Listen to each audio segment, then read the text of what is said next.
ನಾನು ನಿಮಗೆ ಶರಣು. ಈಗ ಈ ಸಿನಿಮಾ ಮಾಡುವ ಉದ್ದೇಶ, ನನಗೆ ಸಿನಿಮಾ ಫೀಲ್ಡ್ ಇಲ್ಲ, ಗೊತ್ತಿಲ್ಲ, ಯಾವುದು ಏನು ಎಕ್ಸ್ಪೀರಿಯೆನ್ಸ್ ಏನೂ ಇಲ್ಲ. ಅದು ನನ್ನದು ಬಿಸ್ನೆಸ್ಸೇ ಬೇರೆ.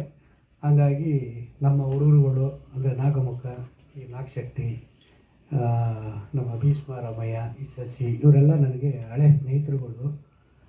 ಇವರು ಬಂದು ಕೇಳ್ಕೊಳ್ತಾರೆ, ಒಂದು ಸಿನಿಮಾ ಮಾಡಬೇಕಣ್ಣ, ನಾವು ತುಂಬ ಸ್ಟ್ರಗ್ಲಿಂಗ್ ಆಗಿ ಒದ್ದಾಡ್ತಾ ಇದ್ದೀವಿ, ಹೊಸಬರು ಅಂತೇಳಿ ಯಾರೂ ನಮಗೆ ಒಂದು ಅವಕಾಶ ಸಿಗ್ತಾ ಇಲ್ಲ, ನೀನೇನು ಮಾಡ್ತೀಯೋ ಗೊತ್ತಿಲ್ಲ, ಸಿನಿಮಾ ಮಾಡಲೇಬೇಕು, ನಂದು ಕತೆ ಈ ಥರ ಅಂತಾರೆ.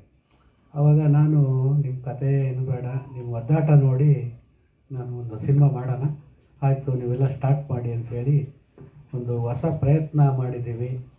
ಇದು ಪ್ರಯತ್ನ ಅನ್ನೋದಕ್ಕಿಂತ ಇದು ಅಂದರೆ ತುಂಬಾ ಚೆನ್ನಾಗಿ ಬಂದಿರತಕ್ಕಂಥ ಸಿನಿಮಾ.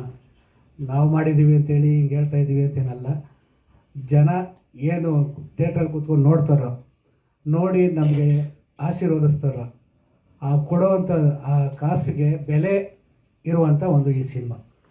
ದಯಮಾಡಿ ಎಲ್ಲರೂ ಥಿಯೇಟ್ರಲ್ಲಿ ಸಿನಿಮಾ ನೋಡಿ ನಮ್ಮಂಥವ್ರನ್ನ ಮುಂದೆ ಇನ್ನು ಸಿನಿಮಾ ಮಾಡೋ ಅವಕಾಶ ಸಿಗೋ ಥರ ನಮಗೆ ಅವಕಾಶ ನೀಡಬೇಕು ಅಂತ ಎಲ್ಲ ಪ್ರೇಕ್ಷಕ ಬಾಂಧವರಲ್ಲಿ ಮನವಿ ಮಾಡ್ಕೊಳ್ತೀನಿ. ಎರಡನೇದಾಗಿ ನಮ್ಮ ನಾಗಮುಖ ತುಂಬ ಕಷ್ಟಪಟ್ಟು ಈ ಸಿನಿಮಾನ ಮಾಡಿದ್ದಾರೆ.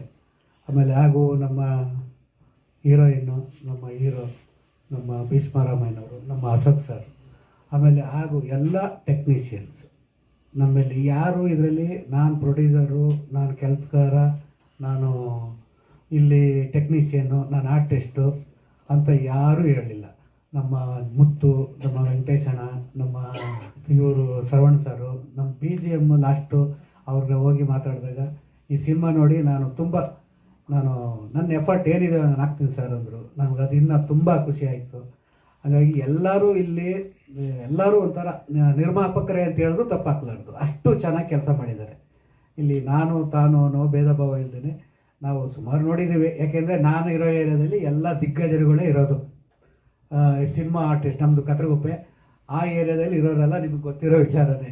ನಾವು ಎಲ್ಲರೂ ನೋಡಿದ್ದೀನಿ, ಅಲ್ಲಿ ಎಲ್ಲರೂ ಎಲ್ಲ ಹೇಗೆ ಅಂತ ಎಲ್ಲ ನನಗೆ ಗೊತ್ತಿರೋ ವಿಚಾರ.